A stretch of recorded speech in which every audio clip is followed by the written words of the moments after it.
साकेत को शांति का वचन भाई भगत सिंह के द्वारा दिसंबर 4। क्योंकि क्रूस की कथा हम उद्धार पाने वालों के निकट परमेश्वर की सामर्थ्य। पहला कुरिन्थियों 1:18। परमेश्वर की बड़ी इच्छा है कि हम सभी मसीह में एक विजयी जीवन जिएं।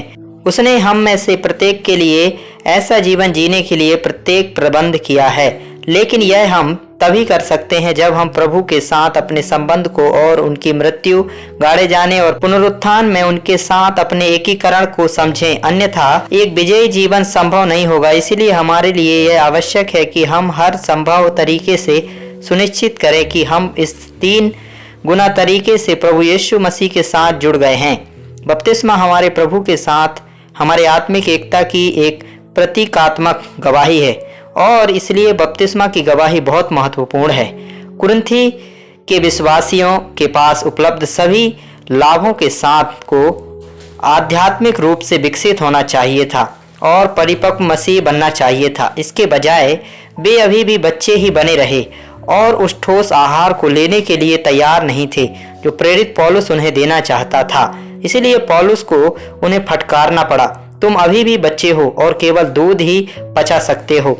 उनके आध्यात्मिक विकास में कुछ गलत हो गया था, जबकि एक बार परमेश्वर का वचन शक्ति के साथ उनके पास आया था, पर वे उसे समझने की स्थिति में नहीं थे। उनके बीच आध्यात्मिक और लौकिक चीजों के बारे में संघर्ष था और ईर्ष्या थी, विभाजन थे, व्यभिचार था। पहला कुरिन्थियों 3:3 पद, 5:1 पद, 6:1 पद। उन्होंने अच्छी शुरुआत तो की, लेकिन वे आध्यात्मिक रूप से बालक ही बने रहे। आज बहुत से विश्वासियों की यही स्थिति है। वे कमियों और असफलताओं से भरे रहते हैं, आत्मिक रूप से निष्फल रहते हैं और परमेश्वर के वचन में छिपी बातों को समझने में असमर्थ रहते हैं। परिणाम स्वरूप वे शत्रु द्वारा आसानी से धोखा खा जाते हैं और उसके कुटिल प्रलोभनों और गलत शिक्षाओं में गिर जाते हैं। जैसा कुरिन्थियों के साथ था, वैसा ही आज विश्वासियों के साथ है। प्रभु यीशु मसीह के क्रूस की उचित समझ का अभाव आध्यात्मिक कमजोरी और बंजर और निष्फल जीवन का कारण है।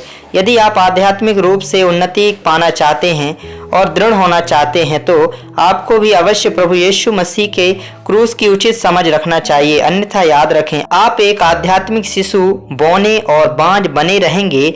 इससे कोई फर्क नहीं पड़ता कि आप कितनी मेहनत करते हैं, आप कितनी देर तक प्रार्थना करते हैं या आपको बाइबल का कितना ज्ञान है।